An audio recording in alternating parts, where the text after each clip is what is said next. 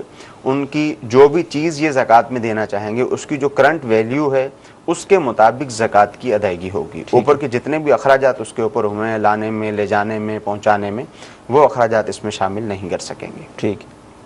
جی video سوال دیجیے. میرا مفتی صاحب سے سوال یہ ہے کہ رمضان المبارک میں ہم کسی ویلفیئر کو زکوٰۃ دیتے ہیں تو وہ زکوٰۃ آیا کہ وہ ویلفیئر ایمبولینس سروس یا میت بس سروس میں استعمال کر سکتے ہیں؟ ظاہر مختلف طریقے کار ہوتے ہیں اس کو استعمال کرنے کے، تو زکوٰۃ کا حکم کیا ہوگا؟ دیکھیں زکوٰۃ کا جو حکم ہے وہ یہ ہے کہ وہ شرعی فقیر کو اس کا مالک بنایا جائے. صحیح. جو طریقہ کار ہے. اس لیے جتنی بھی ویلفیئرز وغیرہ ہیں یا جتنے بھی ادارے اس طرح کا کام کرنے والے ہیں ان پر یہ لازم ہے کہ شرعی مسائل کو اچھی طرح سے سیکھ لیں. ٹھیک ہے. تاکہ جب لوگ آپ کو زکوٰۃ دیں تو لوگوں کی زکوٰۃ ضائع نہ ہو. ٹھیک ہے.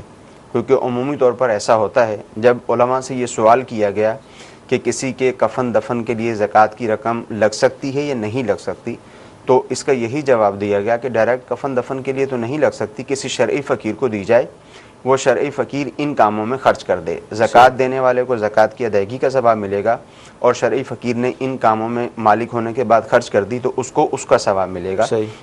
تو جتنے بھی ہماری ویلفیئرز وغیرہ ہیں چاہے وہ کسی بھی طرح کے کام کرتے ہیں تو سب پر یہی لازم ہے کہ جب ایک دینی کام کر رہے ہیں تو اس کے متعلق جو مسائل وغیرہ ہیں وہ معلوم ہونے چاہیے. الحمدللہ عز و جل امیر اہل سنت دامت برکاتہم علیہ کی کتاب چندے کے مسائل جی وہ موجود ہے، اس کا مطالعہ بے حد ضروری ہے. جو لوگ بھی اس طرح سے چندہ کرتے ہیں، چاہے وہ زکوٰۃ کی رقم جمع کرتے ہیں چاہے وہ عام چندہ جمع کرتے ہیں، زکوٰۃ کی رقم میں بھی مسائل ہیں، عام چندے میں بھی مسائل ہیں، ان کا سیکھنا بھی ضروری ہے.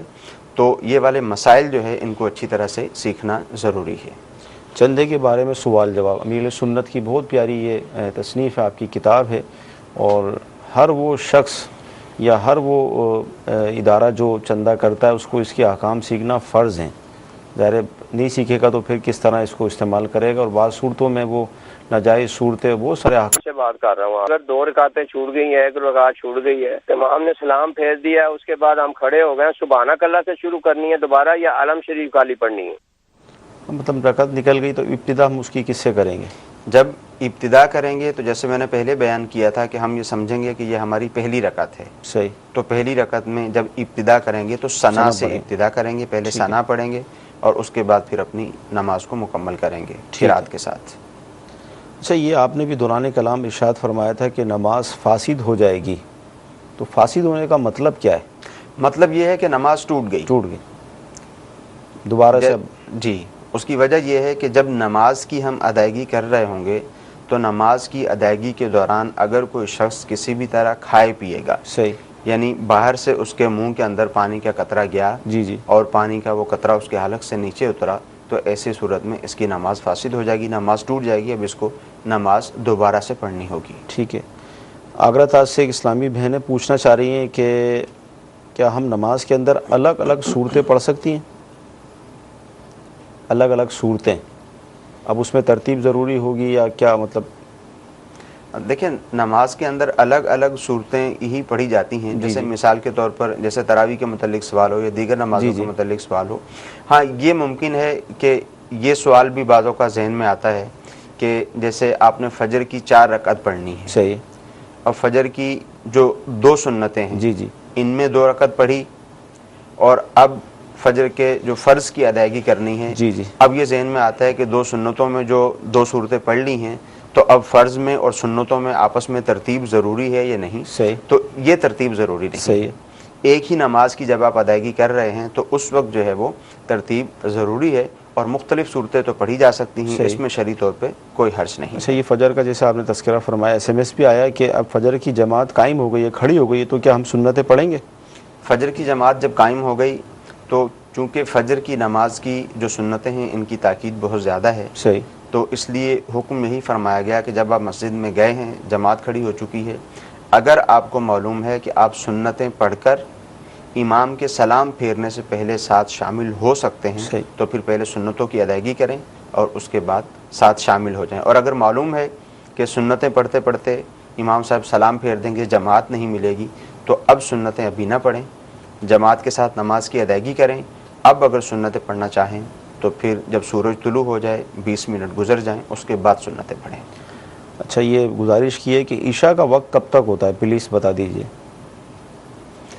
جی بہت سارے لوگوں کے ذہن میں یہ بات ہوتی ہے کہ عشاء کے وقت میں بہت زیادہ جو ہے وہ تاخیر ہو جائے. جیسے رات کے وقت میں بھی کہا جاتا ہے کہ ایک مکروہ ٹائم ہوتا ہے، جیسے دن میں مکروہ ٹائم ہوتا ہے، صحیح ذائقہ کبریٰ کا جو ٹائم جی ہوتا ہے. تو رات رات میں 12 ایسا بجے. کوئی رات 12 بجے ایسا کوئی مکروہ ٹائم وغیرہ نہیں ہوتا. وقت پر ہی نماز کی ادائیگی کر لینی چاہیے تاکہ سستی نہ ہو. باقی جہاں تک عشاء کی نماز کا تعلق ہے تو جب تک فجر کی نماز کا وقت شروع نہیں ہو جاتا، یعنی جب سحری کا ٹائم ختم ہوگا عشاء کی نماز کا ٹائم ختم ہو جائے گا. مدنی چینل کے ناظرین، رمضان شریف کا مبارک مہینہ ہمارے درمیان آنے والا ہے. عموماً اس مبارک مہینے میں لوگ اوقات نماز اور سحری کا وقت، افطار کا وقت، اس کے نقشے لیتے ہیں اور اپنی جیبوں میں رکھتے ہیں. اچھی بات ہے، لیکن ایک مسلمان ہونے کی حیثیت سے اب جیسے یہ جو ایس ایم ایس آیا ہے کہ پلیز یہ بتائیں کہ عشاء کا وقت کب تک ہے. مثال کے طور پر اگر آج کا آپ کو بتائیں کہ آج جب عشاء کا وقت ختم ہوگا تو اس وقت یہ سمجھ لیں کہ 4:25 ہو رہے ہوں گے مثال کے طور پہ. تو یہ تو صرف آج کا بتایا نا، 365 دن ہے سال کے اندر، تو 365 دن کا عشاء کا وقت کیا ہم آپ کو ابھی اس وقت مدنی چینل پر اس سلسلے میں بتا سکتے ہیں؟ یقیناً نہیں بتا سکتے.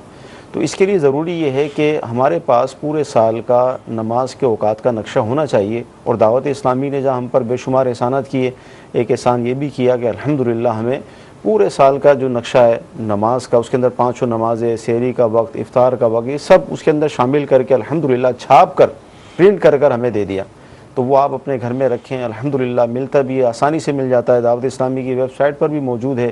بلکہ آپ کو سن کر یہ حیرت ہوگی کہ الحمدللہ عز و جل پاکستان کے تقریباً 1800 مقامات، پوری ایک کتاب اس کی شائع کی. اور ویب سائٹ کے ذریعے اگر جائیں تو دنیا کے تقریباً 27 لاکھ مقامات کے جو ہے وہ الحمدللہ اس کے اندر اوقات نماز موجود ہیں. جی مفتی صاحب کچھ فرما رہے تھے آپ. اس میں یہی گزارش کرنی تھی. عمومی طور پہ یہ دیکھا گیا کہ جو ہی ماہ مبارک شروع ہونے والا ہوتا ہے جی تو بہت سارے لوگ اپنی اشیاء کی ایڈورٹائزمنٹ کے لیے لوگوں تک اپنی اشیاء پہنچانے کے لیے نقشہ روزوں کا نقشہ جو ہے وہ دے دیتے ہیں، یعنی اوقات کار اس میں دے دیتے ہیں. سحری کا وقت اتنے بجے دیکھا گیا ہے. اب آپ ایسا کریں 4-5 جمع کر لیں. صحیح. کسی میں 2 منٹ کا فرق ہوگا، کسی میں 4 منٹ کا فرق ہوگا، کسی میں 6 منٹ کا فرق ہوگا. تو جو ہمارے اسلام بھی اس طرح سے کرتے ہیں، اب وہ کرنا چاہتے ہیں، ٹھیک ہے، اپنی چیز ان کو فروخت کرنی ہے، اس کی ایڈورٹائز بھی کرنا چاہتے ہیں، اچھی نیت کے ساتھ اگر یہ بھی کرنا چاہتے ہیں تو ان کے لیے بھی یہ بہت اچھا آپشن ہے. الحمدللہ عز و جل دعوت اسلامی کی سائٹ سے وہ جس جگہ پر بھی موجود ہیں وہاں سائٹ سے پورے مہینے کا جو ٹائمنگ ہے وہ وہاں سے لے لیں اور اس کے ساتھ اس کو چھاپ دیں. کیونکہ اگر یہ ایسا کریں گے، اس میں اگر یہ احتیاط نہیں کریں گے، غلطی تو اس شخص کی بھی ہے کہ جس نے ایک عام شخص نے کوئی ٹائم اس کو بتایا کہ اس ٹائم میں روزہ کھلے گا اور وہ بھی اس کے پیچھے چل پڑا، اس کی غلطی بھی ہے. صحیح. اس کی بھی غلطی ہے. اس کو بھی اس بات کا خیال رکھنا چاہیے کہ یہ ایسا ہرگز نہ کرے، اس کی وجہ سے لوگوں کا روزہ خراب نہ ہو. اگر یہ کرنا ہی چاہتا ہے اچھی نیت کے ساتھ دعوت اسلامی کی سائٹ سے اوقات کا نقشہ لے لے اور اس کے ساتھ جو ہے وہ اپنی ایڈورٹائز کرے. اور میں آپ کو یہ بھی مشورہ پیش کروں گا کہ دعوت اسلامی کا جو اشاعتی ادارہ ہے مکتبۃ المدینہ، آپ اس سے رابطہ کر لیں. یہ اگر آپ چاہیں گے تو آپ کا تشہیری جو بھی مواد ہوگا وہ بھی اس میں شامل ہو سکتا ہے اور نقشہ اس کے اندر دعوت اسلامی کا پرنٹ ہو جائے گا جو عین شریعت کے مطابق ہے، ساری احتیاطوں کے ساتھ اس کو جو بنایا گیا ہے. تو یوں الحمدللہ آپ کا کام بھی ہو جائے گا اور لوگوں کے جو روزے انشاءاللہ عز و جل وہ بھی محفوظ ہو جائیں گے. جی مزید کال. محمد شفیق بول رہا ہوں آبلا ٹاؤن لاہور سے. مجھے مفتی صاحب سے معلوم کرنا ہے کہ نماز میں تسبیحات کتنی پڑھ سکتے ہیں زیادہ سے زیادہ؟ جی تسبیحات کتنی پڑھ سکتے ہیں؟ جب نماز کی ادائیگی ہم کر رہے ہیں، نفل نماز کی ادائیگی ہم کر رہے ہیں، اپنے طور پہ نماز پڑھ رہے ہیں، تو تسبیحات کی مقدار زیادہ بھی کی جا سکتی ہے، کوئی حرج نہیں ہے. بہتر یہ ہے کہ طاق عدد میں ہونی چاہیے. صحیح. سنت 3 کے ساتھ ادا ہو جائے گی. اب یہ اس سے زیادہ تسبیحات بھی پڑھنا چاہتا ہے تو طاق عدد میں تسبیحات کی ادائیگی کرے. ہاں اگر جیسے امام ہے تو امام جو سنت کے مطابق جو 3 تسبیحات پڑھی جاتی ہیں وہ 3 تسبیحات ہی پڑھے. وہ اگر اس سے زیادہ کرے گا تو نمازیوں پر گراں گزرے گا، اس بات کی اجازت نہیں. ٹھیک. جی اگلی کال. میرا مفتی صاحب کے بارگاہ میں سوال ہے کہ کیا اگر 4 رکعت نماز فرض کوئی پڑھ رہا ہے اور 2 رکعت پہ اتحیات پڑھنے کے بعد درود شریف پڑھ لیتا ہے تو کیا اس کو سجدہ سہو کرنا چاہیے؟ جی اس صورت میں اس پہ سجدہ صاحب لازم ہوگا، یعنی اس نے درود پاک اللہم صلی علی محمد تک جی پڑھ لیا تو سجدہ صاحب اس پہ لازم ہو جائے گا۔ سجدہ صاحب کا لازم ہونا اس وجہ سے نہیں ہے کہ اس نے درود پاک پڑھا ہے، سجدہ صاحب کا لازم ہو جانا اس وجہ سے ہے کہ اس نے قیام کرنا تھا، اس میں تاخیر ہوئی، صحیح، تو تاخیر کی وجہ سے اس پہ سجدہ صاحب لازم ہوگا۔ ٹھیک جی، اگلی کال۔ سوال یہ پوچھنا ہے کہ عمرہ کرنے کے بعد حج ضروری ہے؟ عمرہ کرنے کے بعد حج ضروری ہے؟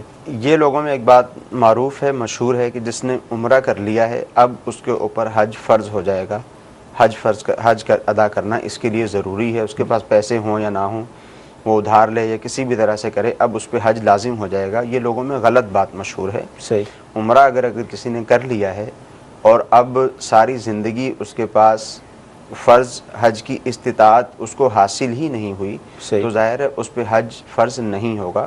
حج فرض اسی صورت میں ہوگا جب اس کو حج فرض کی استطاعت حاصل ہو، ایسا نہیں کہ فقط عمرہ کر لیا تو اب اس پہ حج بھی لازم ہو جائے گا۔ ٹھیک جی، اگلی کال۔ سوال یہ ہے کہ میت کو جو غسل دینے والے حضرات ہوتے ہیں، جتنے بھی ہوتے ہیں، 2 ہوتے ہیں یا 3 ہوتے ہیں یا 1 ہوتا ہے بندہ، وہ نماز جنازہ میں جب شرکت کرتے ہیں تو وہ غسل کر کے شرکت کریں یا وہ کپڑے چینج کر کے یا ویسے وہ ان کپڑوں کے ساتھ ہی نہا کے غسل کر کے وضو کر کے شریک ہو سکتے ہیں؟ جی کیا فرمائیں؟ یہاں پر ہمارے ہاں عوام میں جو مسئلہ مشہور ہے وہ یہ سمجھتے ہیں کہ جس نے میت کو غسل دیا ہے اس پہ غسل لازم ہو جائے گا، جب تک یہ غسل نہیں کرے گا یہ پاک نہیں ہوگا۔ یہ غلط مسئلہ مشہور ہے۔ ہاں یہ بہتر ہے، مستحب ہے کہ میت کو نہلانے کے بعد غسل کر لیا جائے، یہ مستحب ہے، مگر یہ ہے کہ کوئی فرض یا واجب نہیں ہو جاتا۔ ٹھیک۔ اچھا حضور یہ ارشاد فرمائیں، ایسے میں آیا کہ میرا بیٹا جو ہے اس کی عمر 14 سال ہے لیکن وہ معذور ہے، نماز نہیں پڑھ سکتا، ہم خود ہی اس کو کھانا کھلاتے ہیں، تو کیا اب اس کے روزے کا کیا حکم ہوگا؟ 14 سال عمر ہے جی، دیکھیے اگر تو وہ بالغ ہو چکا ہے ٹھیک، تو اس پر جیسے دیگر مسلمانوں پر روزہ فرض ہے اس پہ بھی روزہ فرض ہوگا، روزے کی ادائیگی اس کو کرنی پڑے گی، روزہ رکھنا ہوگا۔ صحیح۔ باقی اس کے علاوہ کوئی اور پرابلمز ہیں، کوئی اور مسئلے مسائل ہیں تو وہ دارالافتاء میں رابطہ کر کے اس کے متعلق معلوم کر لیں۔ اور ابھی جو میں نے مسئلہ بتایا جی اس غسل کے حوالے سے، جی یعنی جنہوں نے میت کو غسل دیا تو مستحب ہے، تو اب مستحب یہ ہے، تو میرے خیال میں یہاں پر یہ ہے کہ مستحب یہ ہے کہ یہ وضو کر لیں، وضو کرنا مستحب ہے میت کو غسل دینے کے بعد۔ ٹھیک ہے۔ رمضان شریف کا مبارک مہینہ ہے، روزہ رکھا، افطار کیا، اب عشاء کی نماز میں آ رہی ہے نیند، تو اب تراویح بھی مطلب کیا کریں، تراویح کا کیا کریں، نیند آ رہی ہے ایسے میں سارے؟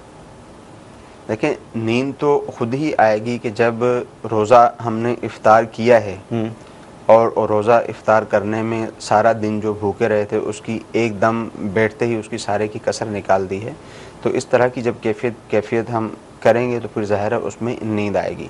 یعنی ساری میں اس وجہ سے زیادہ کھاتے ہیں کہ سارا دن بھوکا رہنا ہے، اور پھر افطاری میں اس وجہ سے زیادہ کھاتے ہیں کہ سارا دن کچھ نہیں کھایا تھا، سارا دن کچھ نہیں کھایا تھا، تو اس میں بہت ہی زیادہ احتیاط کی ضرورت ہے۔ ایک تو صحت کے حوالے سے بھی احتیاط کی ضرورت ہے کہ جس انداز سے افطاری میں کھانا کھایا جاتا ہے پھر کہتے ہیں کہ روزہ رکھا تھا بیمار ہو گئے، حالانکہ احادیث طیبہ کا مفہوم ہے کہ روزہ رکھو تم صحت مند ہو جاؤ گے، تو روزہ رکھنے سے صحت حاصل ہوتی ہے، وہ جو بیماری ہوئی ہے وہ الٹا سیدھا کھانے کی وجہ سے ہوئی ہے، بے ترتیب کھانے کی وجہ سے ہوئی ہے، جس طرح سے کھانا چاہیے تھا ویسے نہیں کھایا۔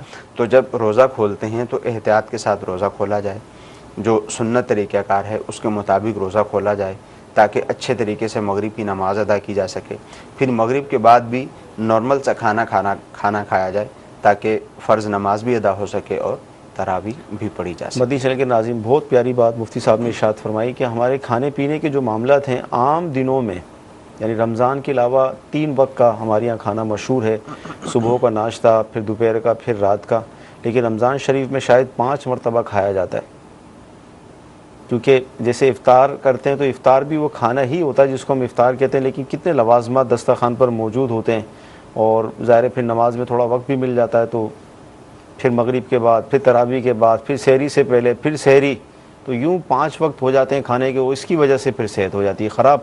تو اس لیے کھانے پینے میں احتیاط کی جائے۔ فرض روزے ہیں اور یہ روزے اس لیے فرض کیے گئے تاکہ تمہیں تقوی و پرہیزگاری ملے، قرآن کی آیت کا یہ مفہوم ہے، تو لہذا کوشش کر کے یعنی احتیاط کی جائے تاکہ ہماری تراویح، نماز، قرآن کی تلاوت اور روزہ ڈسٹرب نہ ہو. کھانے کے تو 11 مہینے بعد میں بھی مل جائیں گے، لیکن طبیعت خراب ہو گئی کہ ایسی صورت ہو گئی کہ روزے میں مسئلہ ہو گیا تو یہ دوبارہ ملے نہ ملے اس کی کوئی گارنٹی نہیں. جی مزید کال لیں گے ہم. مچھر کو مارتے ہوئے ہاتھ لگ جاتا ہے، مچھر جان تو کپڑوں میں ان کا خون لگ جاتا ہے، کوئی مچھر مر جائے تو اس میں نماز ہو جائے گی کہ نہیں، یا اس کو دھونا واجب ہے؟ مچھر کے خون کپڑے پر لگا ہوا. جزاک اللہ خیر. مچھر کا خون ہوتا ہے، مچھر میں بہتا ہوا خون نہیں ہوتا. جی تو اگر مچھر کا خون لگ جائے گا تو یہ ناپاکی نہیں کہلائے گی. ٹھیک، نماز کی ادائیگی کر سکتا ہے، مگر بہتر یہ ہے کہ اس کو دھو لیا جائے. ٹھیک. جی اگلی کال. موزوں پہ جو اپنے یہ کرتے ہیں نا مساح، تو کون کون سے چمڑے کے بھی ہوتے ہیں یا کپڑے کے کر سکتے ہیں؟ ایسا میں نے سوال کرنا ہے. جی جی موضوع پہ مسح، موزوں پر جو مسح کیا جاتا ہے تو اس کا جو تلوہ ہے جی وہ چمڑے کا ہو، اوپر سے کسی سخت چیز کا ہو یا پورا ہی چمڑے کا ہو. جی جی تو اس طرح کا موزہ ہونا چاہیے. ہمارے ہاں عمومی طور پر جو اون کے موزے ہوتے ہیں جی ان پر مسح نہیں کیا جا سکتا. صحیح. اون کے موزوں پر مسح نہیں کر سکتے. جو چمڑے کے موزے ہمارے ہاں ملتے ہیں، بعض تو آپ نے دیکھا ہوگا کہ پورے ہی چمڑے کے ہوتے ہیں، بعض نیچے کا حصہ چمڑے کا ہوتا ہے اور اوپر کا حصہ کسی دوسری ایسی چیز کا ہوتا ہے کہ جس کے اندر جو ہے وہ پانی سرایت نہیں کرتا. جب مسح وغیرہ کرتے ہیں تو پانی اس میں سرایت نہیں کرتا. تو اس طرح کا موزہ ہوگا تو اس پر مسح کر سکیں گے. ٹھیک. جی اگلی کال. صاحب سے میرا سوال ہے کہ نماز کے بعد نمازی آپس میں مصافحہ کرتے ہیں، اس کی کیا شرعی حیثیت ہے؟ جی کیا فرماتے ہیں نماز کے بعد؟ اس کی شرعی حیثیت یہ ہے کہ یہ جائز ہے. صحیح. مسلمان آپس میں مصافحہ کریں. جب نماز کی ادائیگی کے لیے آتے ہیں تو نماز کی ادائیگی کے دیگر مقاصد کے ساتھ ساتھ ایک مقصد یہ بھی ہوتا ہے کہ مسلمان آپس میں ملاقات کریں، آپس میں ایک دوسرے سے حال آپس میں شیئر کریں. اچھا، جو کوئی تکلیف میں ہوگا وہ اپنی تکلیف بتائے گا، اس کی تکلیف حل کی جائے گی. تو نماز کے بعد مصافحہ کرنے میں شرعی طور پر کوئی حرج نہیں ہے. جی مزید کال. ظفر بنیادی بول رہا ہوں کہ جو لوگ تو جن کی تدفین ہو جاتی ہے وہ تو قبر میں چلے جاتے ہیں، اور جو لوگ حادثات میں فوت ہو جاتے ہیں، پانی میں ڈوب جاتے ہیں یا جو آگ میں جل جاتے ہیں، جن کو قبر نصیب نہیں ہوتی، ان کے بارے میں کیا ہے؟ ان کے ظاہر ان کی تو قبر کا کنسیپٹ ہی نہیں ہوگا. جی یعنی جو لوگ ڈوب کر دنیا سے رخصت ہو گئے، جل گئے، اب قبر تو ایک ظاہری لگتا ہے نا، قبر میں دفنا دیا بھائی، سوال جواب کا سلسلہ، ان کے لیے کیا ہوتا وہ؟ دیکھیں انہوں نے ایک جملہ یہ کہا ہے سوال میں کہ ان کو قبر نصیب نہیں ہوتی. یہ ہمارے ہاں یہ جو جملہ کہا جاتا ہے تو جس شخص کا انتقال ہوا ہے کسی اسی طرح کے حادثے میں، اب جب ان کے سامنے یہ جملہ کہا جاتا ہے کہ قبر نصیب نہیں ہوئی تو جو اہل خانہ ہیں ان کو اس سے بہت زیادہ تکلیف پہنچتی ہے. صحیح. تو اس طرح کے جملے وغیرہ استعمال نہیں کرنے چاہیے. ہاں کسی کا قبر نصیب نہیں ہوئی تو ہو سکتا ہے کہ اس کو قبر نصیب نہیں ہوئی، جس کو قبر نصیب ہوئی ہے اس سے یہ جو ہے وہ برزخ کے معاملات اس کے ساتھ زیادہ اچھے ہوں. جی باقی جہاں تک سوال جواب کا سلسلہ ہے تو وہ اللہ تعالیٰ کی قدرت ہے کہ اللہ تعالیٰ نے ایک نظام بنایا ہوا ہے. اگر وہ قبر میں گیا ہے جب بھی اس سے سوال جواب ہوں گے، اگر اس کو کسی درندے نے کھا لیا ہے جب بھی سوال جواب ہوں گے، پانی میں ڈوب گیا ہے جب بھی سوال جواب ہوں گے، ہر صورت میں سوال جواب ہوں گے. وہ اللہ تعالیٰ کا ایک نظام ہے اور اللہ تعالیٰ ہر چیز پر قادر ہے. مدنی چینل کے ناظرین، آج جمعرات ہے اور جمعرات کو مغرب کی نماز کے بعد دعوت اسلامی کے اجتماعات شروع ہو جاتے ہیں. آپ جہاں بھی ہوں کوشش کر ان اجتماعات میں شرکت کیجیے. اگر آپ کسی ایسے مقام پر ہیں کہ وہاں اجتماع کا آپ کے علم میں نہیں ہے تو مدنی چینل پر بھی براہ راست یہ سلسلہ دکھایا جاتا ہے. اجتماع میں شرکت کریں گے تو انشاءاللہ مزید علم دین ملے گا، ذوق ملے گا، شوق ملے گا، عبادت پر استقامت نصیب ہوگی. اللہ کی بارگاہ میں دعا کرتے ہیں کہ اللہ تعالیٰ آج کا ہمارا سلسلہ اپنی بارگاہ میں قبول فرمائے، جو سنا ہے جو سیکھا ہے اس پر عمل کرنے کی توفیق عطا فرمائے. آمین. صلو علی الحبیب صلی اللہ تعالی علی محمد.